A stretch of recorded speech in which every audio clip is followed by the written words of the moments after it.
Bismillahirrahmanirrahim. Assalamualaikum warahmatullahi wabarakatuh. Terima kasih atas kehadiran teman-teman sebagai perwakilan dari mahasiswa pasca sarjana dari 4 prodi 5 prodi yang ada di lingkungan pasca sarjana yang Sultan Gorontalo. Yang saya hormati Ibu Sabrina Najib Muhammad, Magister Pendidikan sebagai salah satu dosen. Jadi kita juga menghadirkan dosen. Ibu Ratna bisa disut ke Ibu Sabrina. Jadi ini sosialisasi mahasiswa dan dosen. Jadi ini Ibu Sabrina sebagai perwakilan dosen di Fakultas Ilmu Tarbiyah, dosen muda. Dosen muda, keahliannya di bidang kesehatan masyarakat. Jadi kalau berkaitan dengan kesehatan masyarakat, Ibu Sabrina ahlinya. Dan yang bertindak sebagai kameramen pengambil video Ibu Ratna Hestiana, itu salah satu staf dosen juga muda, masih energik, segar. Itu dari Jawa, ya Jawa Jogja, aslinya orang Lampung. Keahlian dari Ibu Ratna ini di bidang administrasi pendidikan, alumni dari UNY. Kalau Ibu Sabrina ini dari Universitas Hasanuddin Makassar. Saya sendiri Syahrial Baso, salah satu staf akademik di lingkungan pasca sarjana di Sultan Gorontalo yang ditempatkan sebagai sementara pengelola perpustakaan pasca sarjana. Saya dari IAIN juga, saya alumni dari sini, senior teman-teman. Cuman saya kebetulan melanjutkan studi di Sunan Kalijaga Jogja. Lalu kembali ke kampung halaman, kembali ke IAIN. Nah, teman-teman, hari ini saya dalam rangka salah satu kegiatan aktualisasi dalam masa CPNS itu memperkenalkan kepada teman-teman produk atau program yang saya buat selama masa aktualisasi di CPNS ini. Jadi saya membuat produk itu tentang pelayanan perpustakaan berbasis online. Jadi berbasis online. Tadi sudah saya sama Pak Tri nanti sama teman-teman bisa juga diakses lewat HP. Kalau ada kendala nanti disampaikan kepada saya. Jadi saya melihat selama kurang lebih 6 bulan atau 7 bulan berjalan ini, 7 bulan sampai 8 bulan, salah satu bukan kelemahan sih, tapi salah satu perangkat kerja di lingkungan pasca sarjana yang masih kurang optimal itu pada aspek pelayanan perpustakaan. Teman-teman sebagai mahasiswa pasca ternyata tidak tahu nih, ternyata di pasca sarjana ada perpustakaan yang termanage dalam pikiran sama juga seperti saya, ya hanya ada perpustakaan pusat. Padahal teman-teman sudah bayar UKT, berapa UKT-nya? 750. Oh, lumayan ya, 300.000. Sudah kerja di sini? Tiketnya sudah kerja? Memang betul-betul dari orang tua ya. Nah, dengan jumlah budget yang cukup mahal lah katakanlah begitu, teman-teman seharusnya diberikan hak juga yang mendapatkan lebih kan dibanding kampus. Nah, dalam konteks ini salah satu yang sebenarnya bisa menunjang teman-teman dalam melaksanakan tugas-tugas akademik, entah itu membuat artikel, makalah dan lain-lain, perpustakaan. Masalahnya kemudian perpustakaan kita kan tidak terkelola dengan baik, kira-kira seperti itu. Nah, untuk menjawab itu dan sekaligus memberikan bantuan kepada teman-teman mahasiswa dan kepada dosen-dosen juga. Nah, dalam hal ini saya memperkenalkan program sistem aplikasi online public access katalog berbasis online. Jadi katalog pencarian buku secara online. Nah, katalog online ini dia nantinya mungkin ke depan obsesi saya ini akan terkoneksi dengan perpustakaan pusat. Nah, di perpustakaan pusat itu ada banyak ribuan buku, tapi kelemahan di perpustakaan pusat itu hanya menampilkan judul.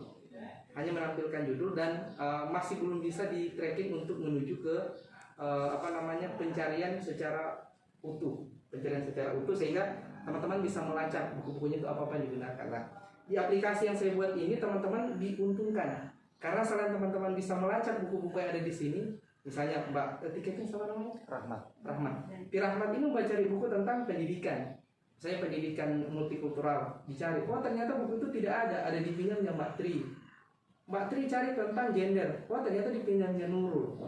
Nurul datang membaca buku tentang kesetaraan perempuan, ternyata di pinjamnya Mbak Sri. Nah, Mbak Sri baca buku tentang manajemen pendidikan, ternyata di pinjamnya Ibu Ratna. Nah, di sistem ini dia dibantu. Jadi teman-teman tidak usah datang ketika buku itu ternyata tidak tersedia. Begitu. Tapi ketika tersedia teman-teman bisa datang dan langsung ke rak yang dituju, tidak perlu lagi diacak-acak mana buku ini. Jadi ada di situ. Di sini nanti kan sudah ada psikologi, ada guru, kurikulum, pendidikan dan seterusnya. Jadi langsung. Namanya, oh ya, sampai di sini. Iya, siapa namanya Pak? Siapa namanya? Mirna Pak. Astagfirullahaladzim. Mirna ini teman saya. Jadi apa namanya, satu angkatan. Jadi Ibu Mirna ini sosialisasi pelayanan perpustakaan di Pasca Sarjana untuk teman-teman yang lain. Saya dengan Ibu Mirna ini sama-sama satu daerah, sama-sama dari dulu. Sahabat saya yang paling dekat ketika masih sama-sama satu. Dan ruangannya kebetulan di sini. Gitu. Jadi ini bernostalgia Ibu Mirna. Ya oke, kira-kira seperti itu teman-teman. Jadi sekarang ada yang sudah bisa akses? Sudah. Oke.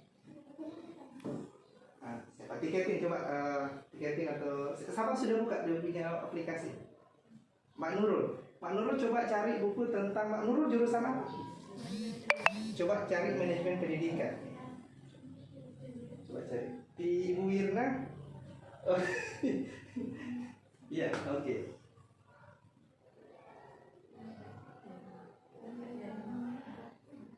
Untuk apa? Pustakawan ini baru di Senen. Kalau di Senen. Kalau itu dia khusus saya sebagai pengelola. Kalau dia Ibu Wirna, ada di situ di pencarian, ada di pencarian mana? Keluar lagi di pencarian. Oh, di ini. Pencarian. Iya itu cocok, kita cari di situ Pak, manajemen pendidikan Islam atau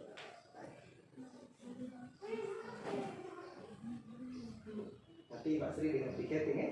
Di Mbak Sri ini alumni dari mana? PPI. Saya alumni dari PPI. Oke. Sudah Mbak Tri apa yang ditemukan di situ? Oh dari Hah? Cuma dua. Oke, Ibu Wirna ini contoh teman-teman settingnya Ibu Wirna ya, HP-nya. Nah, Ibu Wirna itu cari buku tentang manajemen pendidikan. Di sini sudah ada manajemen pendidikan Islam, komplement manajemen pendidikan Islam dengan ontologi manajemen pendidikan Islam. Nah, yang ontologi ini saya yang menulis dan kawan-kawan. Kalau yang satu Dr. Rusnul Khotimah. Dan di situ kalau ditelusuri ke dalam, kayak di sini tuh, nah ini klasifikasi dia di bidang pendidikan. Jadi di klasifikasi bidang pendidikan itu berarti cari rak tentang pendidikan. Nah di situ akan ketahuan ternyata bukunya di pendidikan. Nah ke depan teman-teman, ini secara jujur harus saya akui bukunya belum semua terinput. Tetapi saya berupaya secepat mungkin bukunya akan terinput secara keseluruhan. Lalu kemudian teman-teman bisa mengakses itu. Dan satu yang saya juga berusaha lakukan semaksimal mungkin, akan mengambil buku-buku saya atau buku-buku dosen-dosen yang ada di lingkungan Pasca Sarjana yang PDF itu tentang hasil penelitian, jurnal, atau disertasi atau tesis mereka, itu akan di PDF-kan lalu kemudian dimasukkan ke dalam aplikasi ini. Sehingga teman-teman bisa mengakses itu. Saya ingin cari inspirasi mau bikin tesis, bagaimana itu cara? Karena saya juga merasakan itu, baca judul kan setengah mati sekali. Bikin masalah bagaimana? Tidak ada masalah, cari masalah. Nah, dengan sistem ini saya berharap bisa membantu teman-teman. Dengan suasana pandemi di mana teman-teman ada kesibukan kerja atau ada kesibukan lain, teman-teman tidak punya kesempatan untuk itu. Nah, dengan aplikasi ini teman-teman bisa mengakses. Saya kasih contoh satu teman-teman ya. Di sini misalnya teman-teman akan mencari, ini satu contoh buku yang sudah tersubmit PDF. Jadi bisa yang lain ini masih judul, hanya katalognya saja kan. Nah, ini yang bisa diakses PDF-nya. Oke, saya coba dulu. Islam membawa perdamaian. Saya ketik perdamaian ya. Ini karena kata kuncinya Islam membawa perdamaian. Perdamaian. Ini bisa diakses lewat HP, apa semua. Yang penting sepanjang terkoneksi dengan internet. Nah, ini bukunya teman-teman. Karangan Aziz Anwar Fahrudin. Nah, ini untuk bisa melacak buku PDF-nya di mana itu seperti ini teman-teman. Nah, ini akan keluar. Lalu bagian bawah, nah ini ada berkas PDF-nya. Oke, kita klik itu. Nah, dia akan mengarahkan ke Google Drive dari buku Agama Menggerakkan Perdamaian. Sementara sudah keluar. Jadi ini buku teman-teman bisa baca dari rumah. Bisa konsumsi di rumah. Cuman kekurangannya teman-teman, di sini dia tidak bisa di-download. Mohon maaf, tidak bisa di-download dan tidak bisa di copy paste. Kenapa seperti itu? Karena itu juga bagian dari etika pelayanan perpustakaan. untuk menghargai si pemilik buku ini, karena kalau dia bisa di-download berarti buku tidak lagi laku untuk diperjualbelikan. Makanya dia tidak bisa di-download dan ini hanya menjadi koleksi pribadi dari perpustakaan milik pasca sarjana. Nah, teman-teman diuntungkan menjadi mahasiswa pasca sarjana dan bisa mengakses ini. Lalu juga ini satu fitur yang saya mau kembangkan ke depan dan harapannya ke depan akan mengarah ke sana. Yang kedua, setiap teman-teman itu saya akan berusaha mendapatkan kartu perpustakaan pasca sarjana. Artinya teman-teman diberikan privilege khusus, hanya teman-teman yang ada di pasca sarjana bisa mengakses ini, khusus di buku-buku online ini. Jadi mahasiswa S1 atau mahasiswa dari manapun dari luar tidak boleh mengakses itu. Dan itu tidak dipungut biaya sepeser pun. Itu hak teman-teman karena itu sudah di-cover dalam UKT. Kira-kira seperti itu. Tapi saya mohon dukungan dan doa dari tiketing, Mbak Nur, Mbak siapa? Mbak Putri. Oh ya, pokoknya itu Mbak Tri dan Ibu Wirna. Mudah-mudahan program aktualisasi saya ini mendapatkan dukungan dan ini bisa dikembangkan lebih lanjut. Saya berharap bahwa ini tidak hanya berhenti sampai di sini, tapi ada impact yang lebih baik di masyarakat. Oke, kira-kira untuk pengambilan video mungkin cukup sampai situ untuk petunjuk pengoperasionalisasian sistem katalog online ini. Setelah ini teman-teman silakan kalau ingin mempraktekkan sendiri, melihat buku boleh, atau ada aktivitas lain juga boleh. Sampai di sini. Terima kasih teman-teman. Assalamualaikum warahmatullahi wabarakatuh.